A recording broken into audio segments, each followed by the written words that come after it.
leen ak jàmm ci seen chaîne YouTube Ñàkk Caaxaan TV bu dee gan nga ci chaîne bi ñoo ngi lay ñaan nga abonné te bës cloche bi ndax nga mën a am suñuy prochaine vidéo.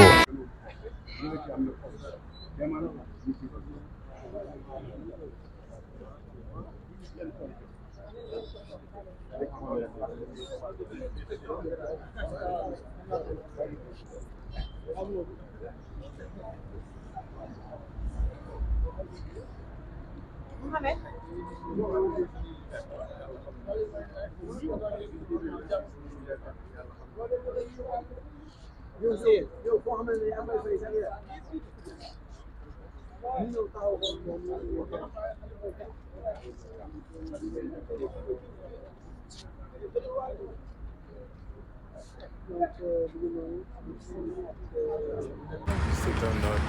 Et donc pour l'instant, on ne peut pas accéder à un lieu privé. C'est la première fois. Ce qu'on compte faire, ça sera rien. Comme ça, que si vous voulez qu'on les affronte, c'est pas responsable. Dans tous les cas, nous devions tenir un point de presse. On ne va pas pouvoir le tenir. Donc le président Abipsi, président de la conférence des présidents, va s'adresser à vous au nom de la coalition. Voilà. Et Abipsi quand il a fait pour faire déedéet bàyyi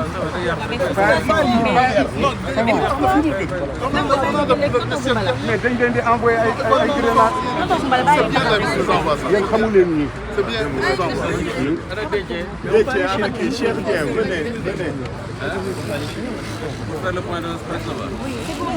non ici c'est pas bon, moi je suis pas d'accord.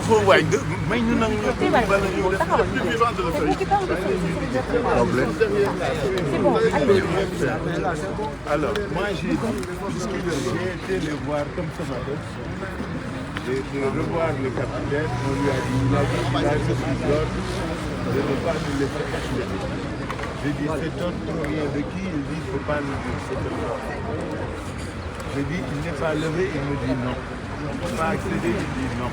Donc, puisqu'il ne peut pas nous laisser accéder, on avait décidé de nous adresser à la presse. On laisse Abipsi, qui est le président de la conférence des leaders, s'adresser à notre nom à tous. On peut dire à l'opinion nos sentiments sur la journée d'aujourd'hui. Bien, mesdames, messieurs de la presse, merci d'avoir répondu à notre invitation à ce point de presse en plein air. En plein air, parce que comme vous pouvez le constater avec nous-mêmes, les forces de défense et de sécurité nous ont interdit l'accès du siège du PRP où on tenait d'habitude nos points de presse, sans aucune raison, sans aucun justificatif. Le président Khalifa Sall et moi-même, nous sommes adressés tout à l'heure au capitaine. Seule réponse, nous avons reçu des instructions. Ce qui veut dire quoi? Qu'actuellement, nous sommes sous le régime de la terreur. Nous sommes sous le régime de volonté de chaos. Vous avez vu ce qui s'est passé ce matin. Notre collègue, membre de la coalition Yewwi Askan Wi, Ousmane Sonko, a subi un traitement inouï. Moi, j'ai fait 26 ans d'opposition avec le président Abdoulaye Wade. On ne l'a jamais traité ainsi et pourtant il défiait le pouvoir. Parce que l'opposition fait partie de la marche d'un pays. Et Ousmane Sonko, aujourd'hui, ce qu'il a fait, il était dans son bon droit. C'est un citoyen qui a été convoqué au tribunal, qui allait répondre au tribunal selon le chemin qu'il veut choisir lui-même parce que la loi lui confère.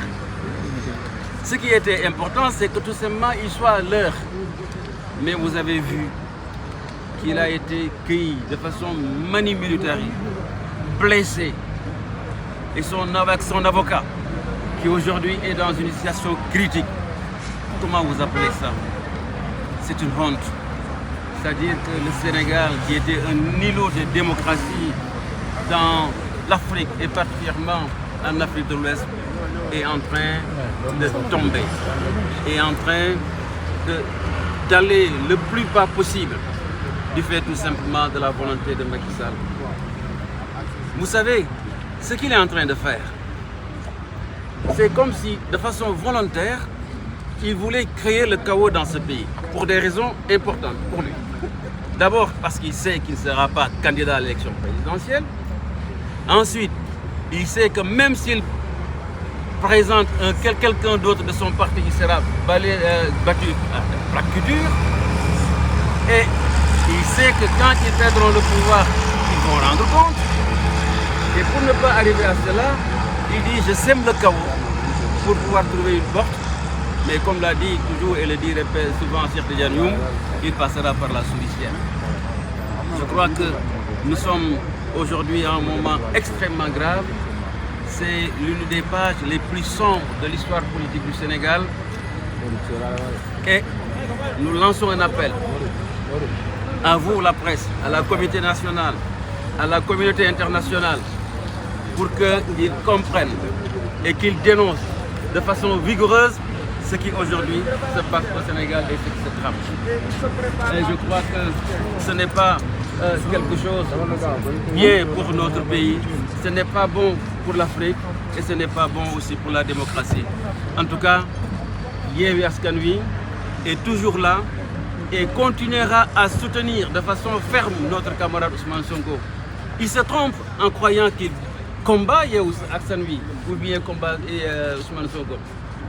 Non, comme le disent les marxistes, l'idée, dès qu'elle s'empare des masses, devient une force. Et l'idée, Ousmane Sonko, c'est une idée. Yewwi Askan Wi, c'est un projet, c'est un symbole. Il a beau fermer les permanences, les quartiers de nos partis, il a beau nous lancer des grenades lacrymogènes, il a beau nous torturer, nous malmener de façon manu militaire, comme on le dit, il a beau jeter des grenades lacrymogènes, prendre nos jeunes, les enfermer, cette idée que nous incarnons va continuer. Et ça, il faut qu'ils le comprennent. Voilà, de façon ramassée, ce que je voulais dire au nom de la coalition Yewwi Askan Wi. Si vous voulez, je vais un peu parler en wolof. Oui, c'est bon. Allez-y. Bien, bon, je demande toujours l'avis. La démocratie chez nous. Bon. La démocratie chez nous, il n'y a pas de... Alors, léegi li xew fii mooy gis ngeen ñun dañoo ñëwoon bañ jógee ci tribunal bi pour def suñ point de presse bi ñu ko daan defee fii ci siège u Déthié Fall muy PRP bi ñëwee gis ngeen léegi mbaa Khalifa Sall ñu dem seeti capitaine bi ne ko ñun dañoo woo journaliste yi pour ñu def point de presse mënuñu en tout cas dañoo jot ñoom digal ne bu fi kenn dugg mais loolu dañoo xamul lan la ci àdduna ñun nous ne sommes pas des criminels. C'est un lieu privé boo xam ne parti moo ko moom fi lañ leen defee suñu activité toujours ñu ne ñu da ngeen fi jaar du ngeen ko waxee mais li ma wax rek mooy ñoom dañuy liy nax seen bopp mooy dañuy yaakaar ne ni ñuy xeex Ousmane Sonko wala Yewwi Askan Wi non affaire bi dugg na ci biir askan wi ba pare kenn mënatu ci dara. man def naa 2 fukki at ak juróom-benn ak président Abdoulaye Wade ñu di koy xeex opposition mais tey ni ñuy def Ousmane Sonko mosuma gis. benn opposant bu ñu commencé def ci Sénégal du ci jamonoy Senghor du ci jamonoy Abdou Diouf du ci jamonoy Abdoulaye Wade c'est une honte parce que Sénégal dafa siggi woon ñu ne ñun rek ñoo fi des réew moo xam ne nii ci Afrique amul coup d'état démocratie ngi fii dox bu baax mais li nga xam ne réew mi amoon na ko ci valeur en matière de liberté démocratie élection libre transparente lépp fi mu nekk Macky Sall mi ngi koy nërmal en tout cas ñu bëgg ko xamal jarul li muy def nii du sotti parce que moom dafa xam ne mënul nekk candidat à élection présidentielle dafa xam ne même bu nekkul candidat ku mu yebal tim danañ ko dóor mu xam ne comme noonu la te ëllëg si biir ak lim ñuy ji ko Ousmane Sonko ji ko waa Yewwi Askan Wi ji ko askanu Sénégal il faut que à la kulli aal bu ñu fi jógee li nga xam ne moom lañ ci def ñaawteef danañ ko gëstu te dañ ko fay mu ne kon naa taal réew mi su ma ko taalee ma wut porox ndox boo xam ne bii fa lay jàll mais loolu il se trompe mënul am ci Sénégal mënul am en tout cas nu Yewwi Askan bi jeerul muy sànni grenade lacrymogène na ko def na fab xale yi tëj na ko def na jël Ousmane Sonko malmené na ko def mais du loolu moo ñuy deltuloo gannaaw du loolu moo ñuy ébranlé combat bi nga xam ne dañ koy mëne pour que démocratie sax ci réew mi pour que liberté am fi pour que justice et c'est problème bi gën a rëy ci Sénégal mu am fi loolu ala kulli al il faut que ñu mëne ko te moom xam na ko bu baax parce que xamante nañu kon nag Yewwi Askan Wi li ñu def Ousmane Sonko mu ñaaw ñi ngi wax sénégalais yëpp teg ngeen ci seen bët lu nekk def nañ ko nee nañ terroriste la nee nañ rebelle la nee nañ reykatu nit la nee nañ salafiste la lu nekk teg nañ ko Ousmane Sonko muy muñ boobu ba léegi ba tey jii yàlla defal ko li nga xam ne moom la ko def ci askan wi bu jógee àdduna yëpp topp ko xale yëpp topp ko mais loolu il faut que ñu nangu ko loolu yàlla moo ko dogal munu ci dara day sonal boppam na wut yeneen pexe mais du pexe yi moom moo ko ciy génne en tout cas li leen a woo tey bis bu jot